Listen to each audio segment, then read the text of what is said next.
Greetings. My name is Kathleen Earhart. I'm a program director at the Council for Chief State School Officers. Today, I'm sharing information on a recent publication by the Progress Center, The State of the States, National Trends in State Education Agency Guidance on Special Education. The Progress Center, which stands for Promoting Rigorous Outcomes and Growth by Redesigning Educational Services for Students with Disabilities, provides information, resources, tools, and technical assistance to support local educators and leaders in developing and implementing high-quality educational programs that ensure students with disabilities have access to free, appropriate public education, which allows them to make progress and meet challenging goals consistent with the U.S. Supreme Court's 2017 Andrew F. decision. In fall 2020, staff from the Progress Center at the American Institutes for Research conducted a national scan of state education agency websites about key topics related to special education. Analysis of the findings allowed us to capture current national trends that shape how SEAs communicate about the education of students with disabilities. SEAs should serve as valid sources of information and resources for local districts, schools, and community stakeholders, given their responsibility for supporting local education agency efforts towards implementing the requirements of the Individuals with Disabilities Education Act. Under IDEA, it is the state's responsibility to ensure that all students with disabilities have access to a free, appropriate public education and are educated to the maximum extent appropriate alongside their general education peers. Although the SEA does not develop the IEP, it is responsible for ensuring that all educators and school staff are effectively prepared to develop, interpret, and implement high-quality IEPs. Given the nature of these topics, plus their potential for shaping national trends in special education and informing the work of the Progress Center, the study addressed the following research questions as a part of the scan. 1.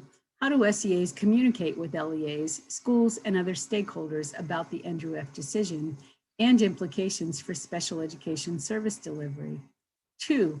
What policies or guidance do SEAs provide related to the roles and responsibilities for IEP development, including setting present levels of academic achievement and performance, rating goals, determining FAPE and the least restrictive environment, and designing service delivery? 3, do SEAs provide guidance on or have policies related to the implementation of instructional practices, progress monitoring procedures, assessments, or evidence-based practices specific to students with disabilities? And 4, what guidance, if any, do SEAs provide to districts about specially designed instruction, or SDI, both as a standalone definition and within IEP development?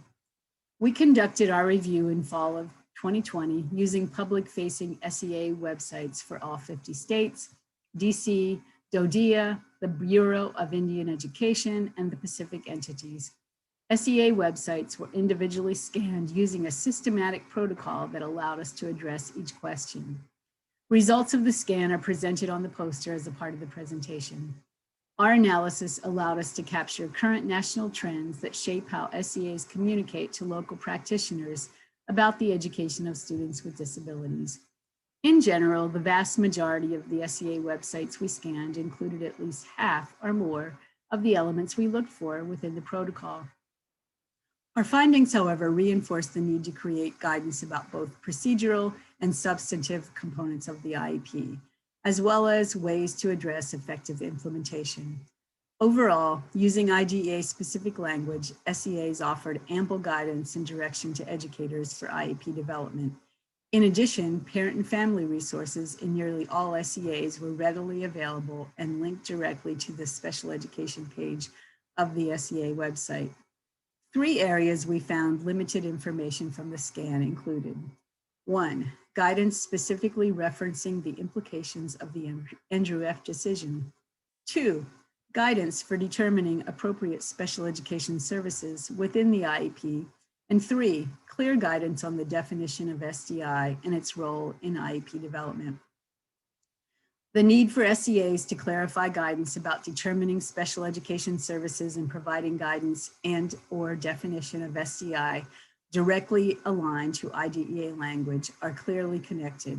In many cases, SEAs defined SDI vaguely as special education services, did not provide a state or federal definition, and did not provide guidance about how to determine special education services in the IEP.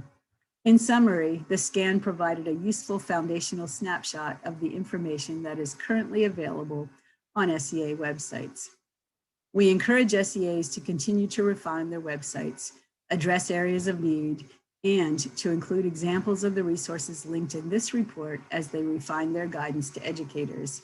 In addition, the Progress Center will continue to develop and disseminate resources and technical assistance to support local educators, leaders, and community members in the field of special education to better address the procedural and substantive requirements of the IEP and encourage SEAs to deliver clear, concise, comprehensive guidance to their constituents with an eye towards improving outcomes for all students with disabilities. We hope you'll take time to visit the Progress Center website at promotingprogress.org and learn more about this research and additional supports provided through the webinar. Thanks so much for being with us today.